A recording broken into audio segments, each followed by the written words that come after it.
Est-ce que vous consommez de la musique? Je déteste ce mot, mais moi, je dois le confesser, je consomme de la musique.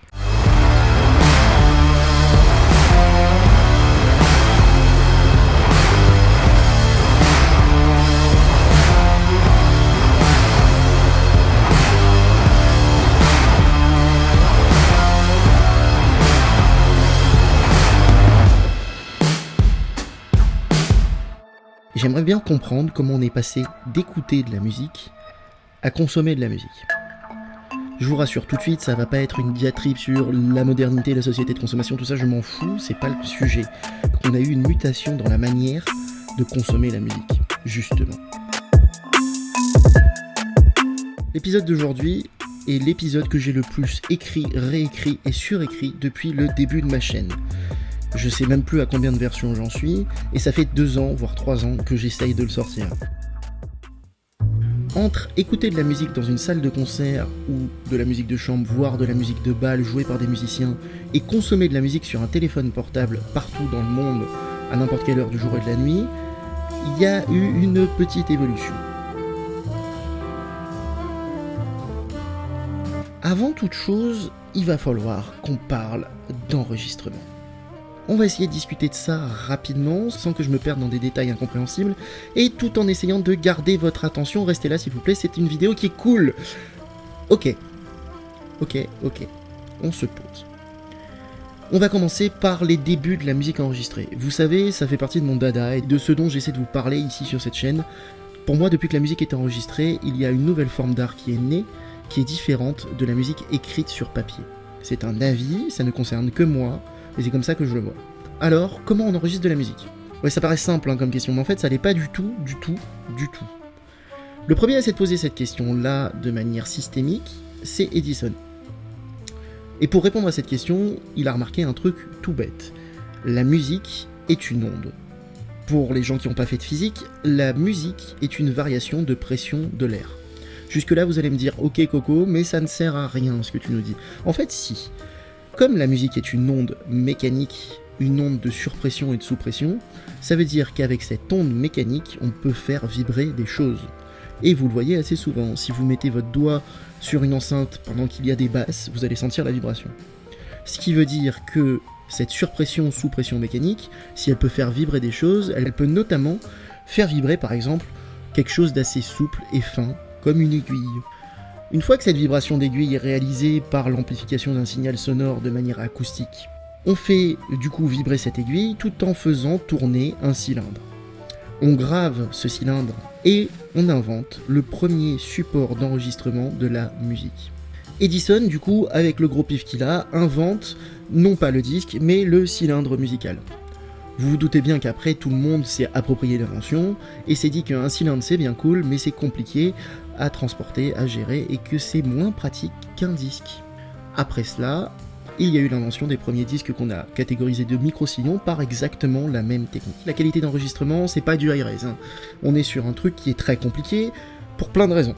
Déjà, les systèmes de captation du son sont compliqués, On parle des prémices des micros, on a à peine de l'électricité pour utiliser tout ça, merci Edison, et les amplifications, c'est très compliqué. Donc, c'est des enregistrements qui sont plus là comme des témoins que comme ce qu'on pourrait aujourd'hui qualifier d'enregistrement. On arrive sur un format de disque variant entre 25 et 30 cm de large, sur lequel on enregistre de la musique. Si vous croyez qu'on est tout de suite arrivé à des disques standards pour tout le monde, c'est pas vrai du tout. Il a fallu plus de 50 ans pour que l'ensemble des majors convergent sur une utilisation standard d'un disque d'écoute audio. Voilà. On arrive donc à une période rapidement qui va parler à plus de gens, qui sont les années 50-60, ou la période que j'appellerais l'explosion de la musique en tant qu'industrie.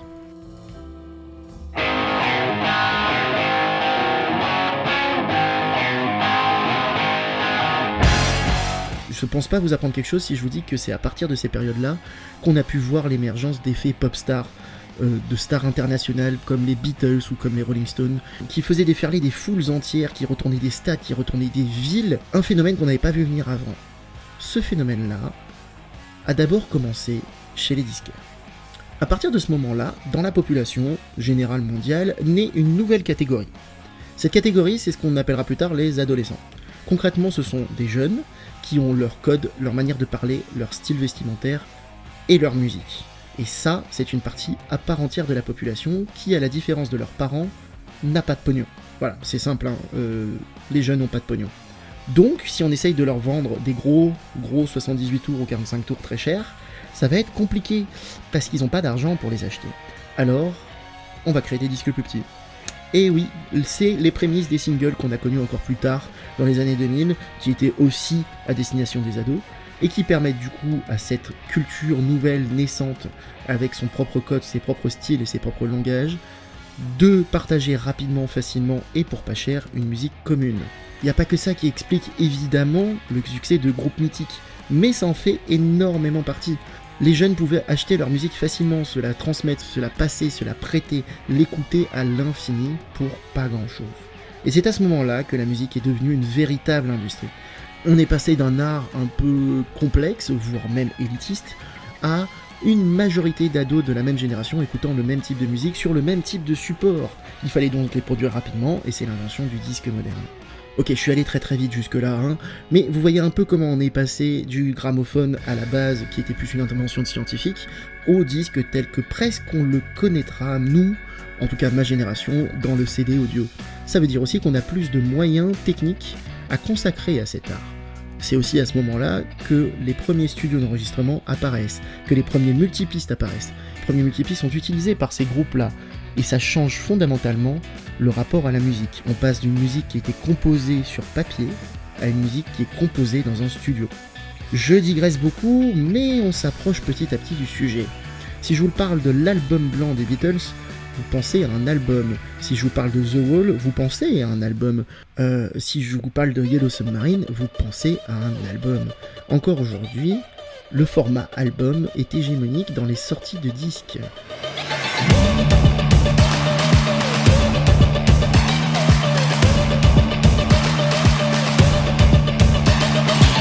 Qu'est-ce qu'un format album ?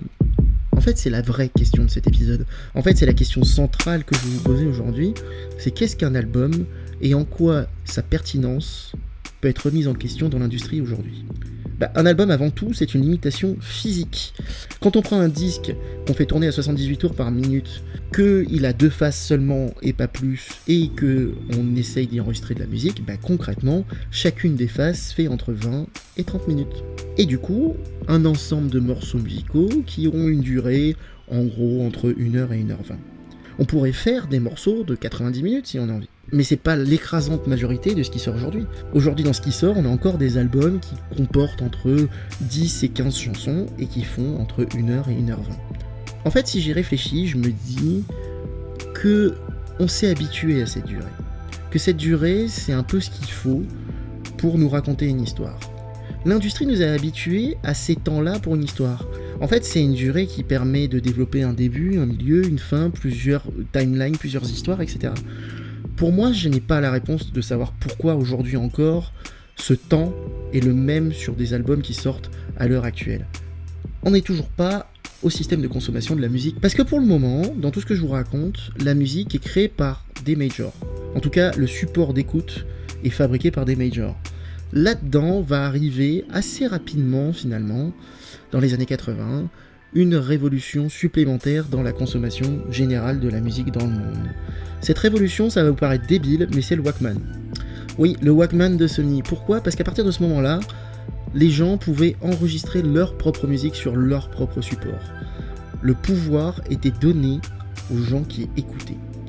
Et ça, si on pousse un peu le délire un peu plus loin, ça va se transformer derrière en des CD gravés de la même manière.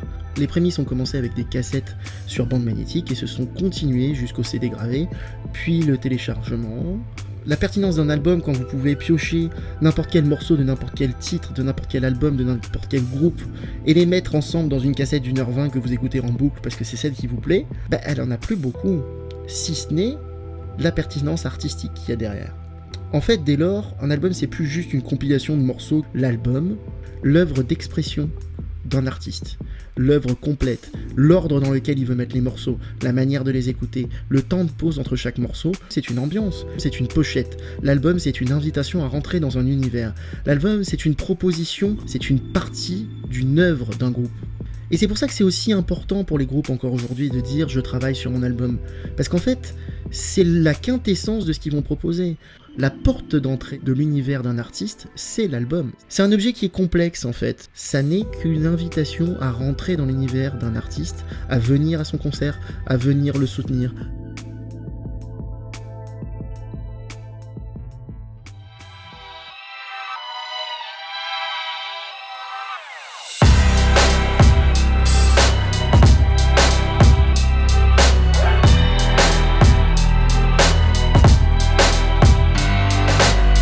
Et ce que je dis va encore plus loin si on y intègre le débat du téléchargement plus ou moins légal.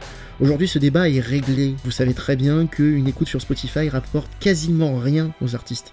C'est pas par ça qu'ils vivent, c'est pas grâce à ça qu'ils vivent. Ce débat est réglé. Aujourd'hui, on peut écouter de la musique de manière indéfinie pour quasiment rien, tous autant qu'on est. Avec simplement un abonnement, un peu comme la VOD, vous pouvez consommer autant de musique que vous voulez, et ça n'est pas ça qui rémunère l'artiste. Par contre, votre soutien a plus de poids. Et ça, c'est un vrai changement. C'est un changement qui a fait peur à l'industrie musicale. C'est un changement qui nous a annoncé depuis des années, mais vous verrez, à force de continuer, il n'y aura plus de disques. Non, il y a toujours des disques. Et surtout, aujourd'hui, le pouvoir est à l'auditeur. Le pouvoir, c'est vous qui l'avez entre les mains. C'est à nous d'être responsables. Si on veut que ces artistes-là puissent vivre et continuent à nous proposer des choses, il faut les soutenir de notre côté. Et je pense que le modèle de la musique a fondamentalement changé au moment où on a donné le pouvoir aux auditeurs. Et c'est pour ça qu'aujourd'hui, il y a même des groupes qui donnent directement leurs morceaux au public. Donc l'album est un concept, donc l'album est une porte d'entrée. Mais quelque part, ça me désole un peu, parce que on a tous tendance à critiquer la qualité des albums qui sortent actuellement en disant oui mais tu te rends compte, il y a 35 ans, on faisait mieux chez Abbey Road que ce qu'on fait aujourd'hui avec les outils qu'on a. Pourquoi ? Parce que justement les albums ne valent plus rien, et ça a ses mauvais côtés. De réduire le pouvoir du studio, réduire l'argent qu'il y a dans des studios, donc le temps de production, donc la qualité de production. Parce que oui, on parle beaucoup des artistes, on parle beaucoup des majors, et on imagine en musique que le producteur a le même rôle qu'un producteur de cinéma, ce qui n'est pas le cas. En musique, ce qu'on appelle producteur, c'est celui qui est dans le studio. C'est lui qui fait le son. Sauf que si à ces gens-là, on leur donne plus les moyens de travailler, en disant oui, mais avec le numérique, ça coûte plus rien, quel intérêt d'enregistrer proprement ? Quel intérêt d'avoir une qualité audio supérieure ? Plus aucun. Mieux vaut tout formater, faire les choses facilement, rapidement, plus prendre de risques. Ok, je suis peut-être cynique en disant ça. Je pense que dans quelques années, en regardant ça, je me dirais que j'ai certainement eu tort sur plein de choses, que c'était pas le bon angle pour l'aborder, etc. Mais aujourd'hui, tel que j'y suis, je me dis, on a un problème. On demande de la bonne qualité de production des albums, et à côté de ça, on veut pas payer pour des artistes. On demande de l'originalité, on demande d'avoir des nouveaux morceaux, des choses qui nous claquent, des choses qui sortent du système formaté de tout ce qu'on peut écouter régulièrement, et à côté de ça, on n'écoute plus vraiment les choses. On consomme, mais on veut de l'art, on est totalement schizophrénique vis-à-vis de cette industrie. Alors quoi ? On va tous mourir, on va plus écouter de musique, on va revenir à une musique qui ne sera plus enregistrée parce qu'on n'aura plus les moyens de l'enregistrer, et on n'aura plus que des concerts comme avant. Le coronavirus, le Covid-19, coronavirus, couvre-feu, contrôle, contamination, le virus, serrer un peu plus la vis, bien surveiller. le coronavirus, couvre-feu, confinement, le suffering and death.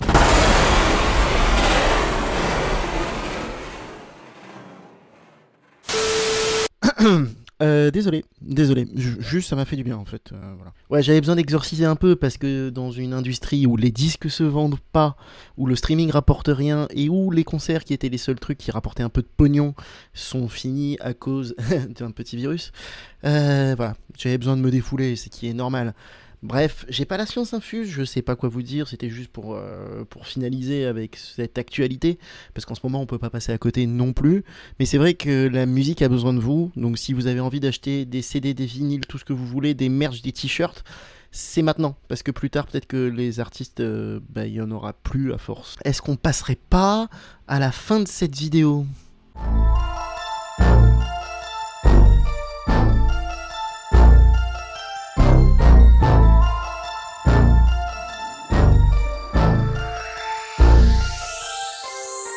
N'hésitez pas à débattre dans les commentaires de ce que j'ai dit, de si vous êtes d'accord ou pas, toujours dans le respect, etc. Vous savez, vous connaissez les conditions de sécurité.